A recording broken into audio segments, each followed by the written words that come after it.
Back news రాష్ట్రం ఆర్థికంగా ఇబ్బందుల్లో ఉన్న సంక్షేమ కార్యక్రమాలు అభివృద్ధి పథకాలు నిర్విరామంగా కొనసాగుతున్నాయన్నారు మంత్రి పొంగులేటి. ఖమ్మం జిల్లా పాలేరు అసెంబ్లీ పరిధిలోని ఏదులాపురం మున్సిపాలిటీలో ప్రజాపాలన ప్రగతి ప్రణాళికలో భాగంగా ప్రజా దర్బార్ నిర్వహించారు. ఈ కార్యక్రమంలో పొంగులేటి మాట్లాడుతూ ప్రజల సహకారంతోనే క్లస్టర్ల వారీగా ప్రజా దర్బార్ కొనసాగుతుందన్నారు. ప్రజాప్రభుత్వంలో అర్హులైన ప్రతి ఒక్కరికి ఇందిరమ్మ ఇళ్లు అందిస్తున్నామని, జీహెచ్ఎంసీ పరిధిలో 1,00,000 ఇళ్లు ఇస్తున్నామన్నారు.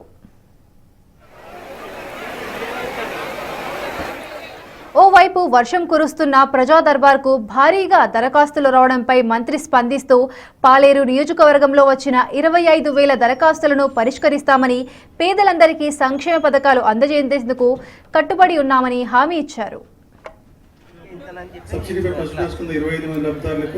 పశువులకు పెట్టుబడి కింద 11 క్యాంపులు నిర్వహించడం. మిషన్ భగీరథలో మనకి డిమాండ్ 1.4 రూపాయలకి 10 సంవత్సరాల చెప్పిన మాట చెప్పకోకుండా, చెప్పిన వాగ్దానం చేయకోకుండా ఏ ఒక్క